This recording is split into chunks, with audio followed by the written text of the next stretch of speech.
Hey everyone, here we are on our next origin character from Baldur's Gate for Hardcore League Season 9. This one is our favorite elf rogue, Astarion.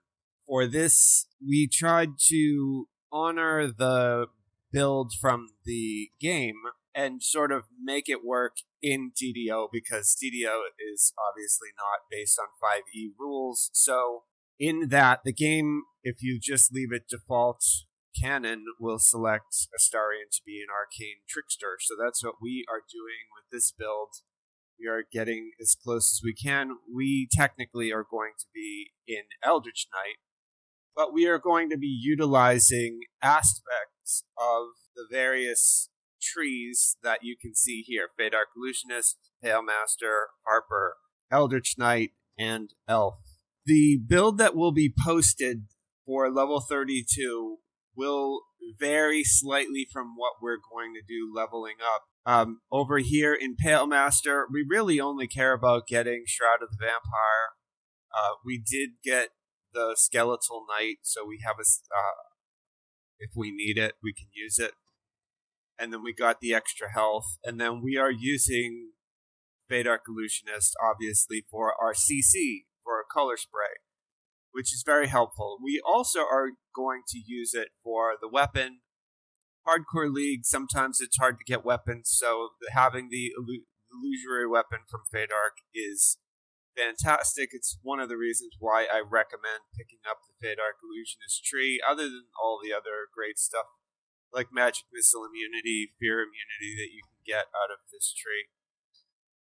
So looking at this, you can see that the points are spread all around, and we are a full trapper. So we are on a rogue and we are trapping, which means as a trapper rogue, our main stat is intelligence. That pairs really well with our wizard levels because of our spell casting. We will have spells, and it's highly dependent on getting our intelligence as high as we can and getting our gear. You can trap at level 1, and you should, in Hardcore League, be able to, as long as you focus your intelligence, be able to trap all the way up. We are putting points now in Harper when we level up, so we only need to do 11 points in Feydark to get our color spray, and that doesn't matter until level 6. We also want to make sure that You've Got My Back, because that's magic missile immunity. And then we get our Shroud of the Vampire. And then the rest of the stuff we fill in to help. Now, I could take these points out of Eldritch Knight, because really they're only giving me hit points and a buff to my armor. But I like the Eldritch Strike because it's a 360-degree cleave. So we're using that, but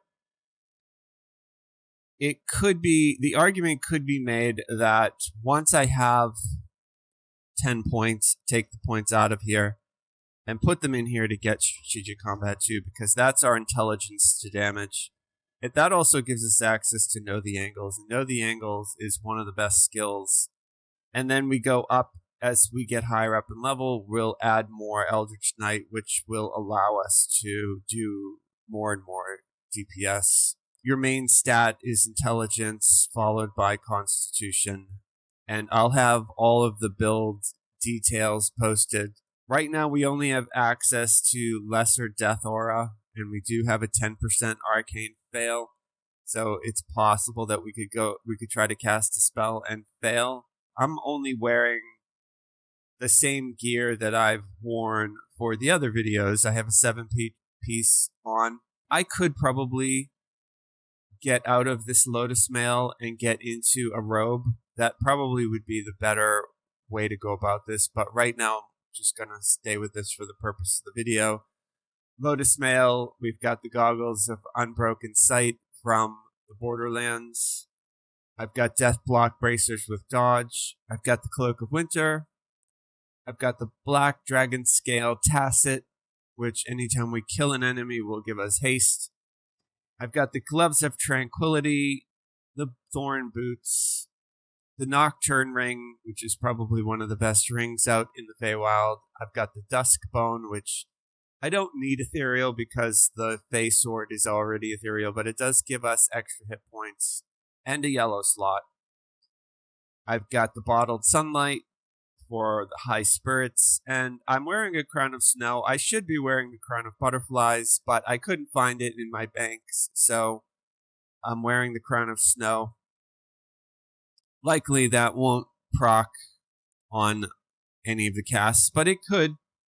And so he's also wearing the rewards for the event, the 1750 hat, the 10 Reaper Point cloak, the 5,000 favor horse, which for this event, if they decrease the duration, they may also decrease the required amount of favor to get the horse. That's what they did in the previous one, so they may only require 3,000 favor to get the horse, but we don't know yet.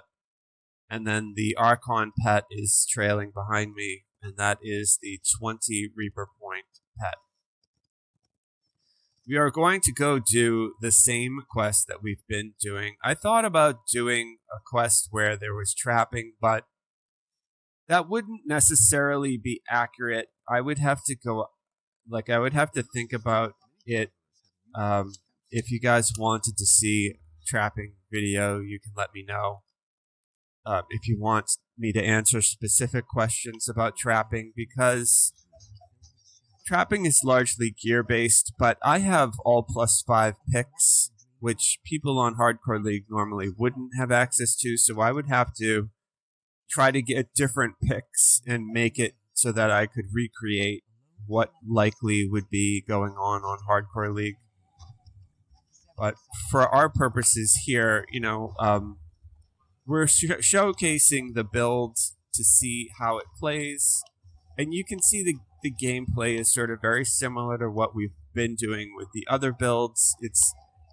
We have multiple forms of CC, so that we love, because on Hardcore League we need to make sure that we are always safe. Maybe we need to help out a buddy. Maybe we need to get through a rough dungeon, and the CC is going to help us. So I have a couple. One is the web, which I can throw down there, and you can see it hits pretty well. It didn't get all of them. For the ones who didn't get hit by the web, I can color spray, and color spray hit all of the ones in a row. And then as a third CC that we take, and I'll show you it, I took sap. Now sap does not have a CC associated with it. You can see that guy with the red circle over his head is sapped, and he is sapped for a certain duration of time.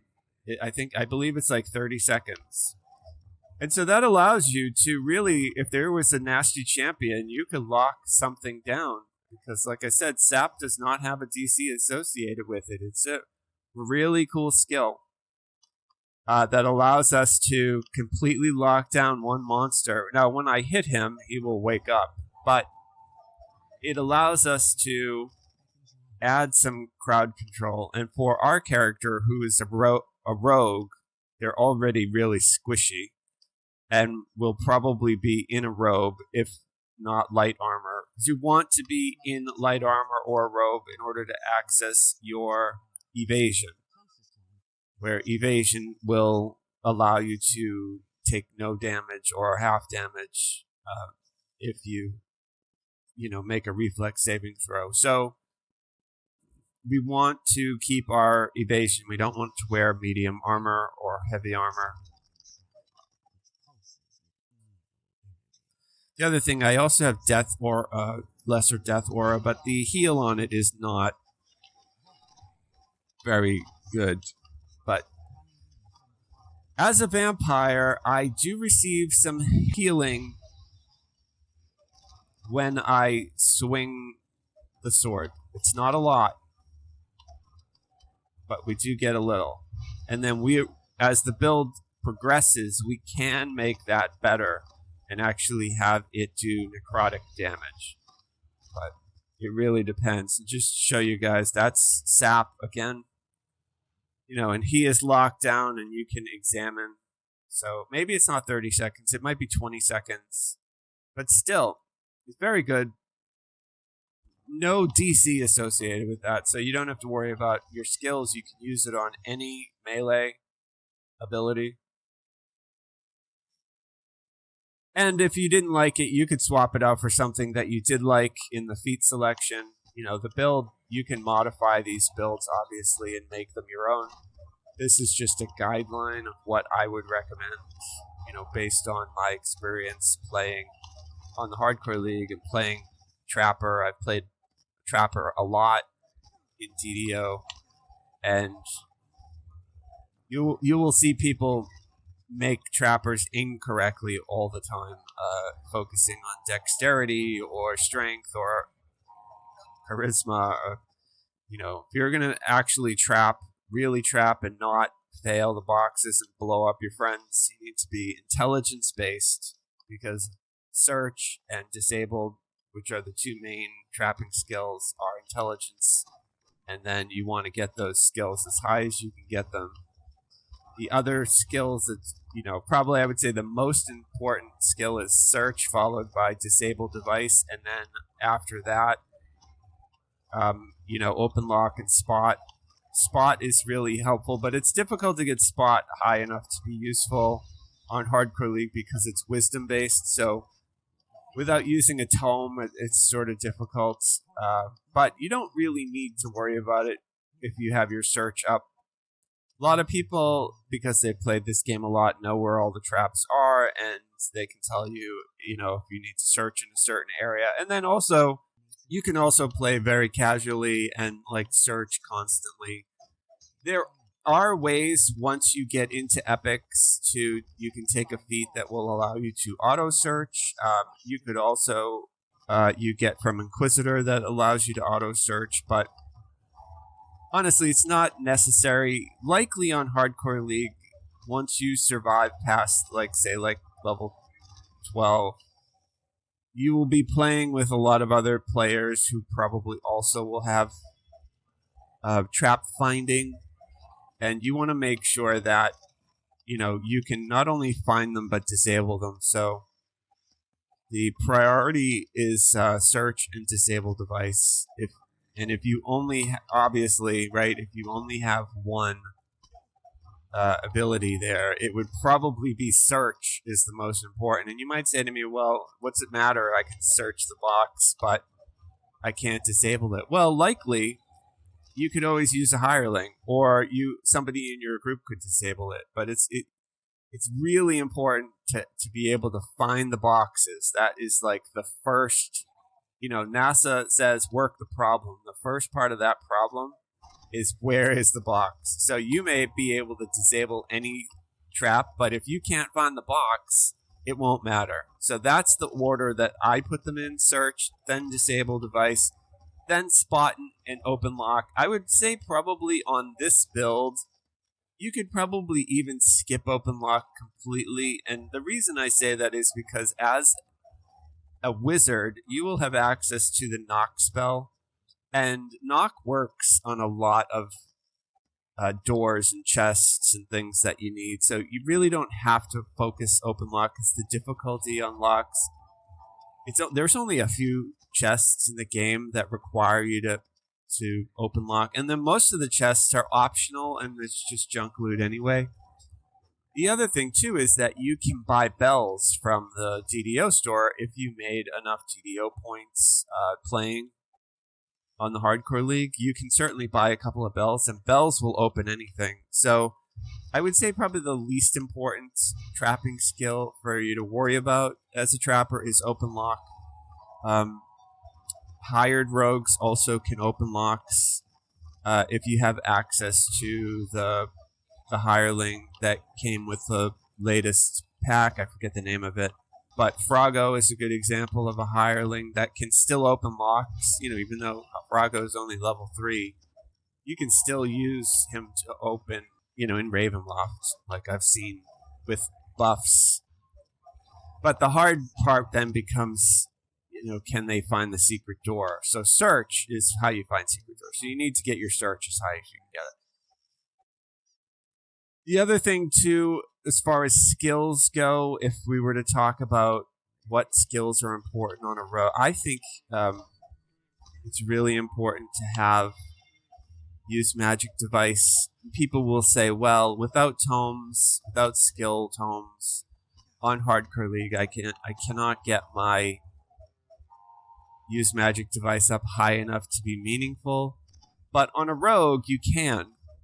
But, you know, if you had to make that decision, I would say it's probably not, you know, the most important. I probably would go search, disable device, and then spot for my skill points. And then anything that's left over, use magic device, jump. And then we also need to, on this build, make sure that we have our balance. And I think to use greater single weapon fighting, we need to have...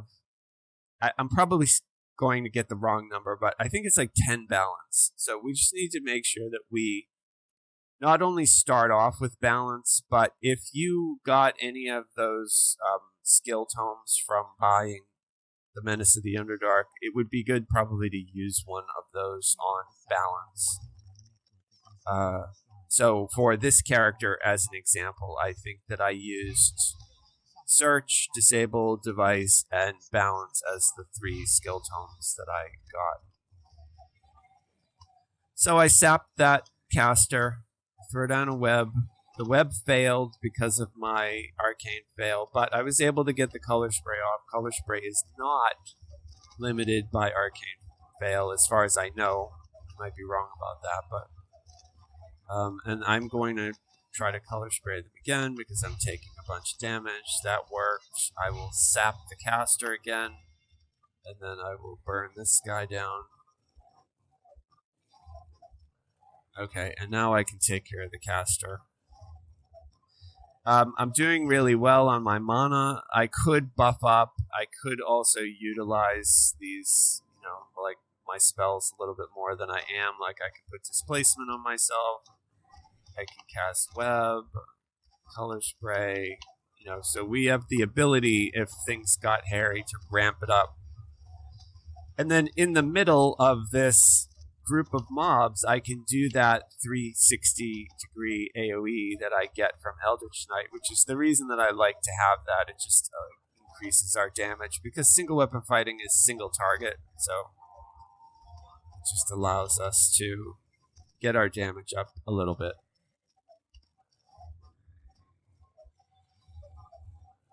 So, you know, this is a fun build, and as an undead, you are immune, so you don't need to worry about, like, breathing underwater. You don't need to worry about some of the things that would kill, like, you're completely immune to all the low-level poison traps, as an example.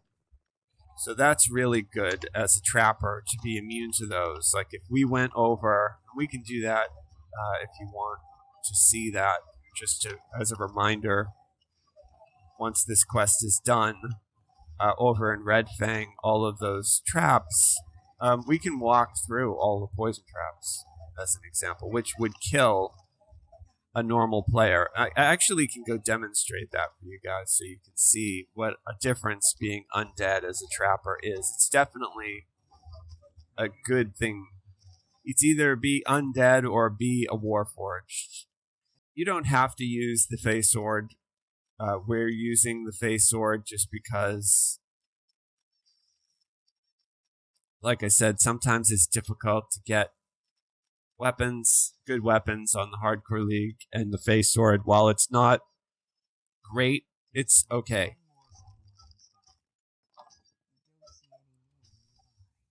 It's got Ghost Touch built into it.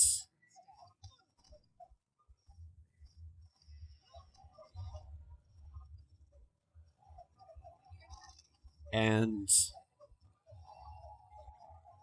it also has a pretty good crit. Once you hit level 10, it will do a Phantasmal Killer effect, which is very nice. I couldn't sap that. I'm going to try again if there's another. You cannot sap everything.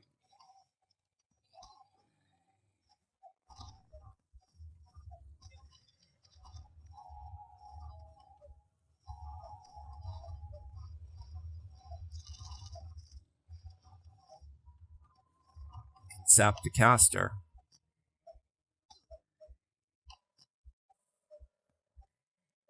The great thing about sap is that it really allows you to, in situations where there's a lot of lag,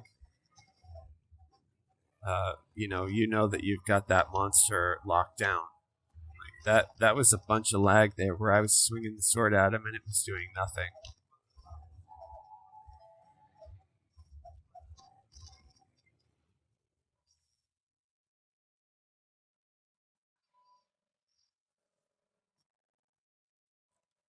So I'll try to get down a web, and then I will color spray.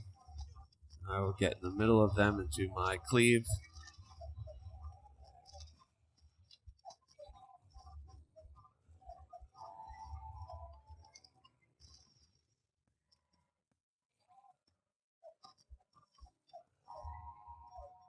For an individual, if we wanted to, like if this were a champion, the strategy would be that we color spray it, and then we go behind it and we backstab it, basically. That's the strategy. So we've got displacement for this fight. We're going to throw down a web. I have that quickened. Color spray, I have quickened. We cannot sap the boss. He is a red name or a purple name, whatever. We can, though, however, color spray the water weird. See, I got it. It's completely stuck. So that's why that CC is so great, because it works on weird things like water weirds. But it does not work on the leader, but we can displace ourselves while we fight the boss. Not sure if he has true seeing. No, he does not, so that would help us.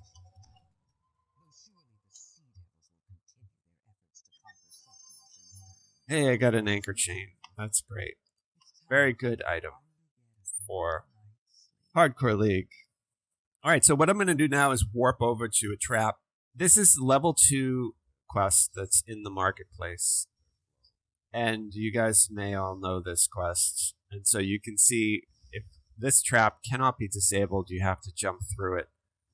Because we're on an undead, a vampire, we are taking 0 damage if we get caught by the spell. Meaning that if you try to run through and jump and you're caught in lag and you get tagged by it, you won't take a ton of damage. If I turn off, you can see we're completely immune as an undead to any poison damage. The same goes for if you were on a Warforged, which is why being undead or Warforged as a trapper on Hardcore League makes the most sense. If we were to shut this shroud off, then we are stuck now making saving throws.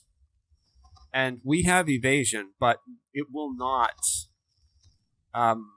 last. So we're doing really well. But you can see we're taking strength damage. So for us, it would not be an instant death. But remember, we have evasion. And we also have insightful reflexes, which means that our saving throw is much higher, than normal. Which is why I build it like this. So you guys playing it can survive these traps. Now, once we hit 0 strength, we'll be helpless. You can see we're already overloaded. It wouldn't be a situation you'd want to be in. It wouldn't be an instant death for you if you forgot, let's say, to turn on the Shroud of the Vampire, but you certainly want to turn it on as quickly as you can. And then keep it on, because once it's back on, now we're completely immune again, and it doesn't matter, and we can get healed up. The only downside to being an undead at low level is that your healing is cut in half. But anybody who's used to playing Reaper, those numbers are very similar, and you can still get crit heals as an undead. So, you can also there's a store in House J once you got your in-game economy up a bit. you could go buy, I think they are potions of cause serious wounds. They sell them in House J. You can see right here. Potion of inflict serious wounds. So once you get money in game, you can just buy stacks of these. They're expensive. And again, we are in House J. And the name of the place is the Feathers Fall Apothecary, which is the one that's right next to the teleporter. I'll catch you guys for the next build.